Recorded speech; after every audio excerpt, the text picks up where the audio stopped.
Someone's joining us on the show this morning looking like a ray of sunshine. Good morning, Liz. Thank you very much for joining us for Trend Wave. You look really lovely. Thank you. You do too. And I'm not leaving you out, Osa. You actually look dashing as well. I know I do. I know I do. Pride. Pride. I've asked everyone, so you're not going to be different. Look across the screen. We're wearing black. This is actually gray, dark shade of gray, but let's assume it's black, yellow, and red. What African flag, has those three colors? I think that's a little bit of Ghana. Ghana has a bit of red and yellow. And a bit of black too, I think. Yeah, that star. Exactly, the star just at the bottom. Am I correct? Well, I'll give you like a 55%. But country, the Angolan flag is exactly black, yellow, and red. Oh, Special shout out to Google. Can I please apologize ahead of time to my family members? When I was selecting courses in school, I did not select geography, just in case I have embarrassed you so far, and for the ones I will do in the future. All right, let's get straight into it. That knowledge, Osa. There's so much that has happened in the last 24 or 48 hours. Let's get into it, Liz. Of course, there's a whole lot that occurred, and we know we've been following the story of BurnaBoy, especially with the shooting allegations which occurred on the 8th of June 2022. Now, renowned Nigerian disc jockey Obinna Levi, popularly known as DJ Obi, has yesterday via his Twitter handle taken sides with BurnaBoy on the alleged shooting allegations made against himself and a security detail on the 8th of June. Now, recall that BurnaBoy and his crew have been in the news following the shootout which occurred in a popular nightclub in Lagos. Now, one of the alleged victims of the incident, simply known as Briella, who shared via Instagram stories that BurnaBoy security had instigated a fight which resulted in them shooting at, herself and her friends because she turned him down. Now, reacting to this allegation, DJ Obi said, and I quote, he said that the biggest lie of 2022 is when I heard that BurnaBoy tried to talk to another man's woman. That was where that whole story lost me. There is no woman born of a woman that has that privilege, and not even once, but 3 times. Fat lie. And he went on to say, why do you have so many snaps of him before he tried to talk to you? He further stated that BurnaBoy security officials are highly trained and wouldn't go after anyone unless there was a threat to their lives. He went on to add that women must be feared.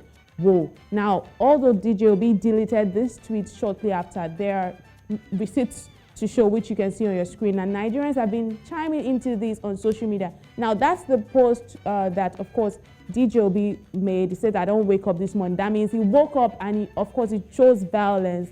And after choosing violence, he chickened out of the violence and deleted this tweet. But obviously, we see the side is taken. But let's take a look at the reactions on social media. Before I get to you, Osa and Olive.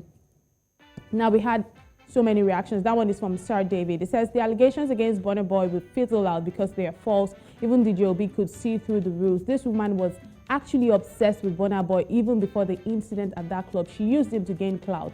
I hope he sues them in the end, though. That's how Sir David feels about this. Now, that one is from Marcus. Marcus says, bros, if you were not there, it's just best to keep quiet. Now he's talking to DJ Obi. He said, your love for Damini does not offer us more insight on what really happened.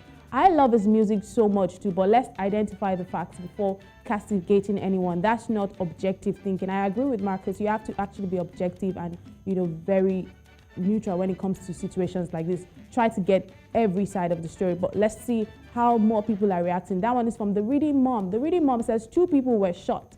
This is a serious matter that cannot be treated as a case of he said, she said. Where is the CCTV footage? That's the big question. Now, that one is from Amarachi. Amarachi says, what is the alleged culprit saying? Of course, because BurnaBoy, hasn't come out to say anything yet. And we're actually looking forward to hearing BurnaBoy's side of the story because, of course, we've heard from the lady involved. The club says they're going to, share the CCTV footage. But we need to hear from the second party involved, which is BurnaBoy, not somebody else who is trying to take sides. We need to actually hear from his side. So, Osa and Olive, over to you. I want to hear your thoughts on this. Oh, well, first of all, the club doesn't need to share the CCTV footage with anybody else aside the authorities, and that's the police and whoever else is investigating. Not with Twitter, not with Instagram, not with Snapchat, not with TikTok. Nobody else aside those investigating, this case.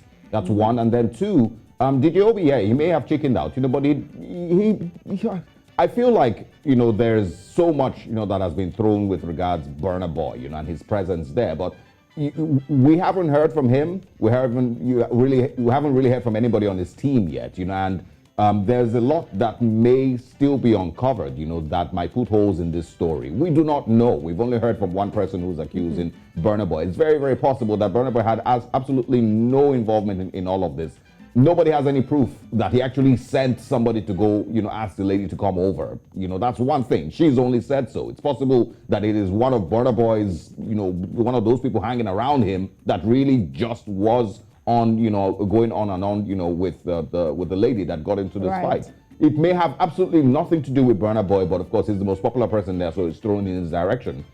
There is also no proof, and once again, CCTV might show this. Nobody knows who started the fight. It could be, her team. It could be his team. Nobody knows. We're only just making assumptions from one side of the story. And until the CCTV footage, which we have no rights to be demanding for, is given to the authorities, then we would never know. Also, you've spoken so well. The only thing I'd like to say is, I do understand that there is a presumption of innocence here. Of course, the Constitution does provide for a presumption of innocence, Section 36 sub 5. However, it's also important that this matter, we get to the root of this matter. I would say that if the aggrieved party should take this matter to court, if they do have a case against BurnaBoy, they should take him to court and let the court be the final judge. I do not think, however, that DJ Obi's reasoning in this regard, in terms of saying what was BurnaBoy doing in the lady's snaps before he allegedly, assaulted her or came onto her, I don't think that's the argument that should sort of vindicate BurnaBoy, because he's a celebrity. People will do videos of him in the club.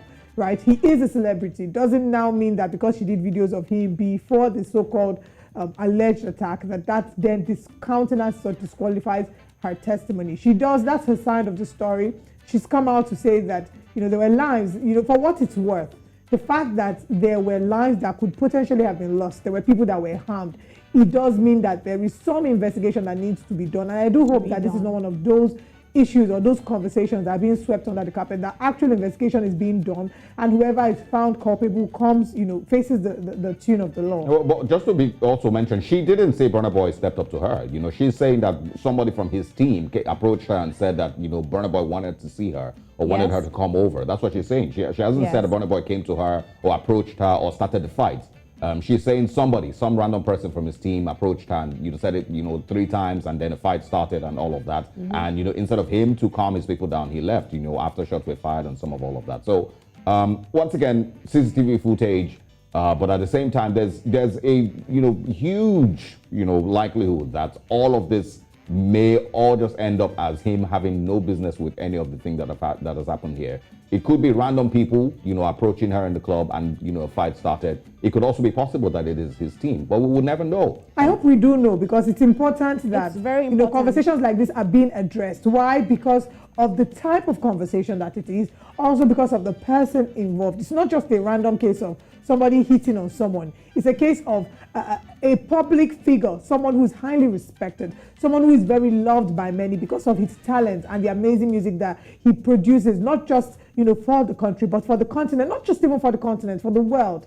BurnaBoy is globally recognized. So because of the caliber of person that he is, it's important that, a member of his team does address this. I really do hope that BurnaBoy does, of course, put out a statement to address this issue, so at least we get a clearer picture, or just as a sort of accountability, But speaking of clearing the air, now gospel singer Sonny Badu has cleared the air about an alleged payment he received to perform at the launch of the Ghana National Cathedral in America. According to him, he was not even given a seat when he attended the launch.